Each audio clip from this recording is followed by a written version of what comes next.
जय पितृदेव। प्रिय भक्तगणों, माताओं और बहनों, आप सभी का हृदय से स्वागत है हमारी आज की इस परम कल्याणकारी कथा में। आज जो कथा हम श्रवण करने जा रहे हैं वह आज के समय की एक बहुत बड़ी सच्चाई है। आज की नई पीढ़ी पढ़ लिख कर बहुत आगे तो बढ़ गई है, लेकिन अपने संस्कारों और अपने पितरों को भूलती जा रही है। आज की यह कथा हमें बताती है कि जब कोई अपने पूर्वजों का और अमावस्या के पावन दिन का मजाक उड़ाता है तो जीवन में कैसी उथल पुथल मच जाती है, और जब वही इंसान रोकर अपने पितरों से माफी मांगता है तो कैसे उसके जीवन में फिर से खुशियां लौट आती हैं। आइए पूरे भक्ति भाव से इस कथा का रसपान करें। बहुत समय पहले की बात है। एक शहर में सुरेश नाम का एक युवक रहता था। सुरेश बहुत पढ़ा लिखा था और एक बड़ी कंपनी में अच्छी नौकरी करता था। उसके पास अच्छा पैसा था और वह अपनी जिंदगी अपने हिसाब से जीना चाहता था। सुरेश की माँ बहुत ही सीधी सादी और धार्मिक विचारों वाली महिला थी। उनका पूरा दिन घर के काम और भगवान की पूजा पाठ में ही बीतता था। सुरेश की माँ हर महीने आने वाली अमावस्या को बहुत मानती थी।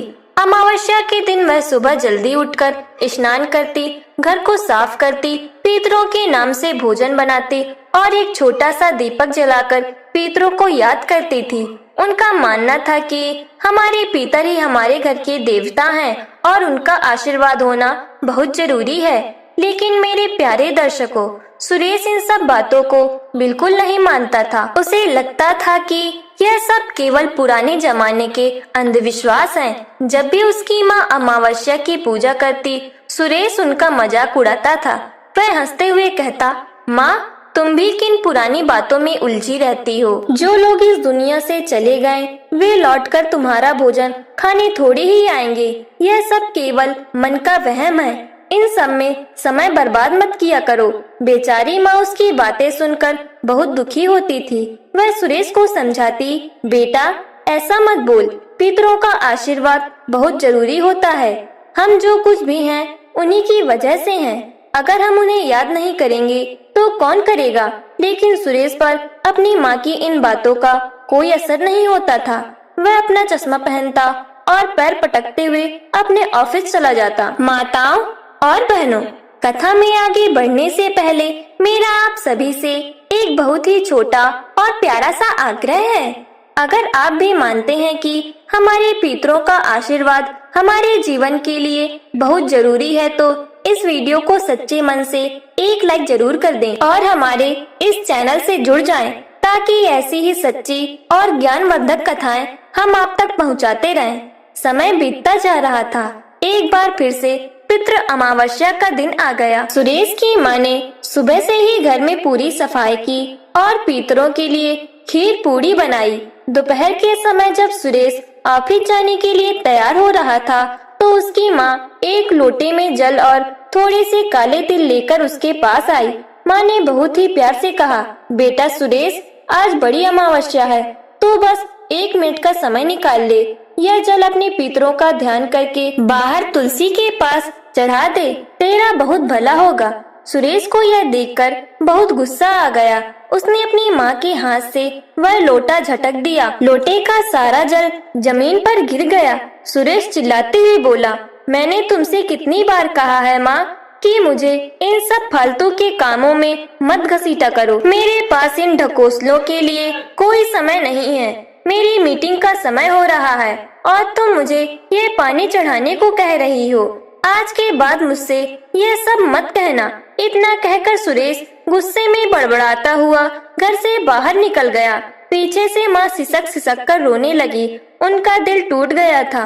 उन्होंने जमीन पर गिरे हुए जल को देखा और हाथ जोड़कर रोते हुए बोली, हे पितृदेव, मेरे बेटे के इस नासमझी को माफ कर देना।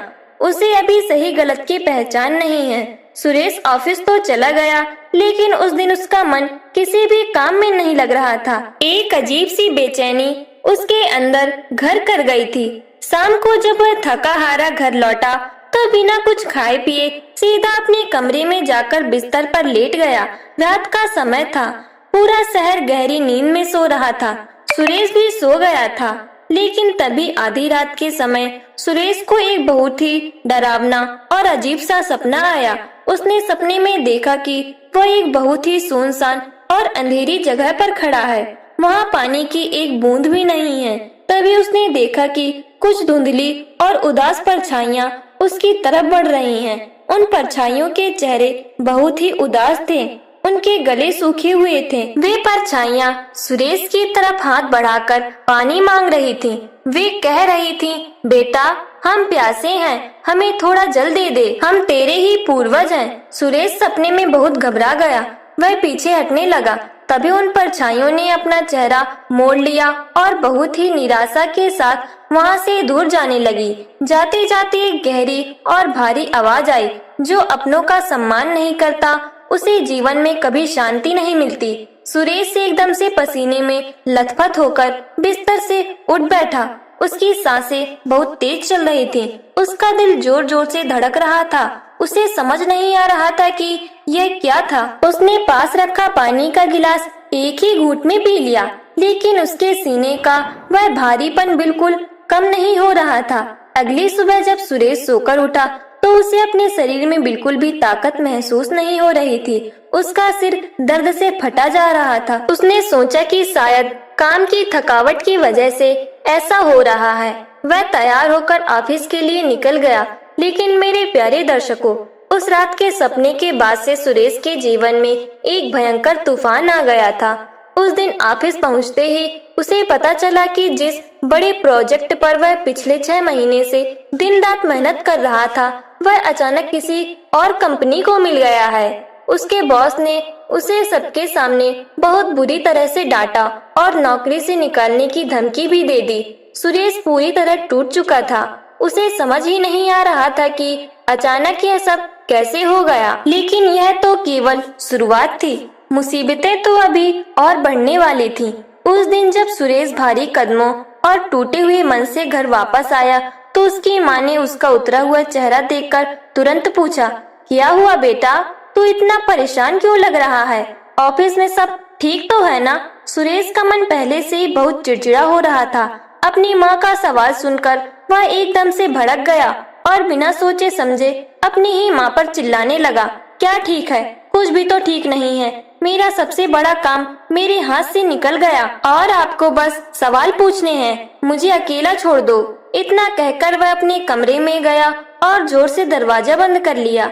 मेरे प्यारे दर्शकों, उस दिन के बाद से तो जैसे सुरेश के जीवन की शांति ने हमेशा के लिए उससे मुंह मोड़ लिया।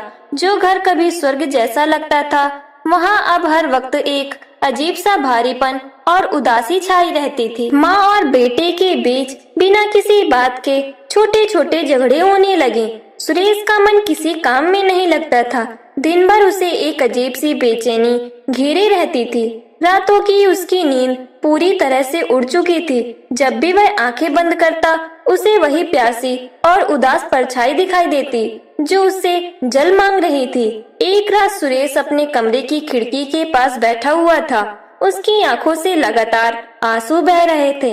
अचानक उसके दिमाग में अपनी माँ की वह बात गूंजने लगी, बेटा, पितरों का आशीर्वाद बहुत जरूरी होता है। जो अपनों का सम्मान नहीं करता उसे जीवन में कभी शांति नहीं मिलती।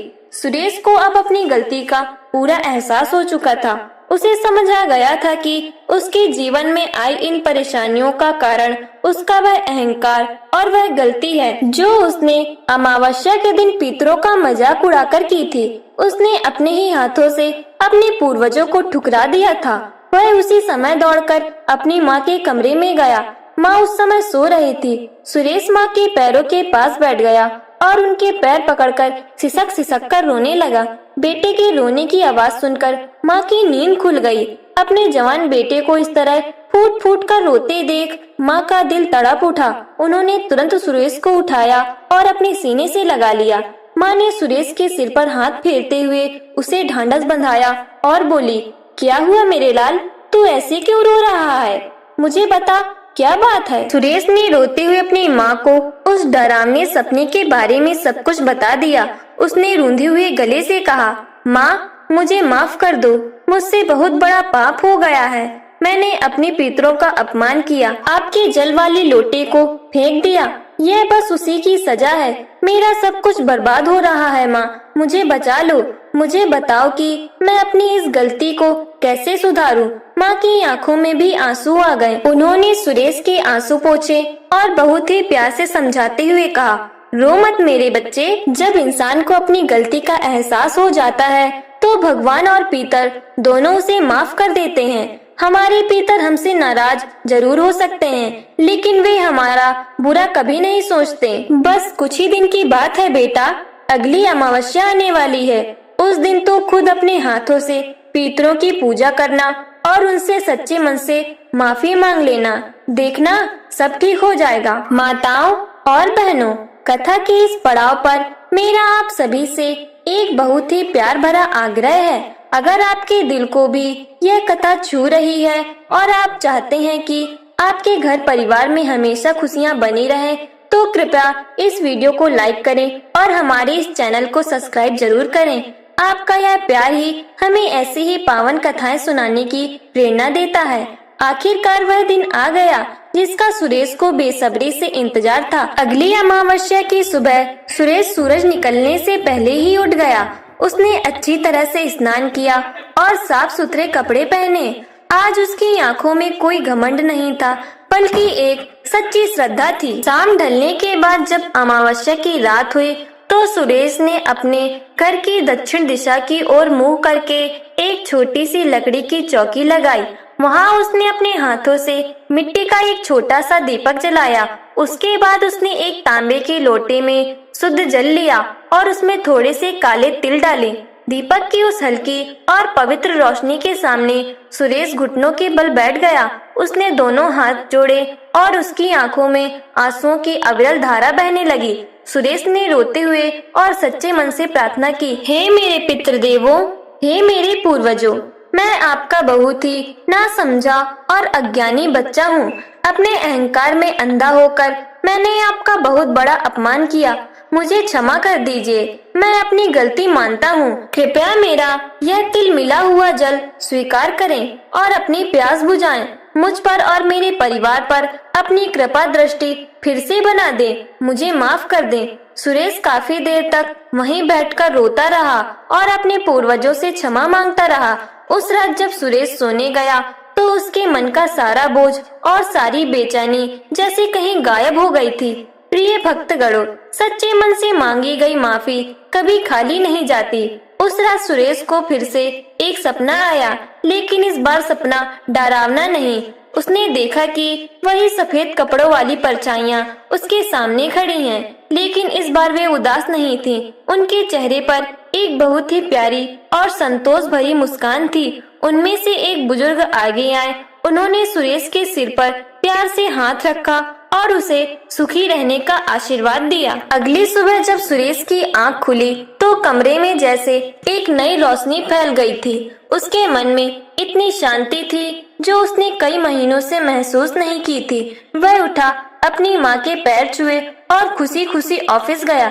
चमत्कार तो देखिए माताओं बहनों, ऑफिस पहुँचते ही सुरेश के बॉस ने उसे अपने कैबिन में बुलाया। बॉस ने बहुत ही प्यार से सुरेश के कंधे पर हाथ रखा और कहा, सुरेश, मुझे खुशी है कि तुमने हार नहीं मानी। जो प्रोजेक्ट हमारे हाथ से निकल गया था वह कंपनी आज वापस हमारे पास आई है। वे चाहते हैं कि तुम ही उस प्रोजेक्ट को लीड करो। सुरेश की आंखों में आंसू आ गए। वह मन ही मन अपने पितरों को धन्यवाद देने लगा। धीरे धीरे सुरेश के जीवन की सारी समस्याएं खत्म हो गई। घर के झगड़े बंद हो गए और वहाँ फिर से हंसी खुशी का माहौल लौट आया। अब सुरेश कभी भी अमावस्या के दिन को नहीं भूलता था। वह हर अमावस्या को अपने हाथों से दीप जलाता, पितरों को जल अर्पित करता और गरीबों को भोजन कराता। मेरे प्यारे दर्शकों, इस पावन कथा से हमें यह अनमोल सीख मिलती है कि अमावस्या का दिन पितरों का दिन होता है। इस दिन उनका स्मरण करना और उनके लिए छोटे छोटे उपाय करना हमारे जीवन की बड़ी से बड़ी रुकावटों को दूर कर सकते हैं। कभी भी अपनी पढ़ाई पैसे या जवानी के घमंड में आकर अपने बड़े बुजुर्गों और पूर्वजों की मान्यताओं का मजाक नहीं उड़ाना चाहिए। अगर अनजाने में कोई गलती हो भी जाए तो सच्चे मन से रोकर मांगी गई माफी हर पाप को धो देती है और जीवन को फिर से खुशियों से भर देती है। माताओं और बहनों, आशा करती हूँ कि आपको यह कथा पसंद आई होगी। इसे अपने परिवार और दोस्तों के साथ भी जरूर शेयर करें ताकि उन्हें भी पितरों का आशीर्वाद मिल सके। भगवान आप सभी के घरों में सुख शांति और समृद्धि हमेशा बनाए रखे। तो बड़े भक्ति भाव के साथ बोलिए, पितृदेव महाराज की जय।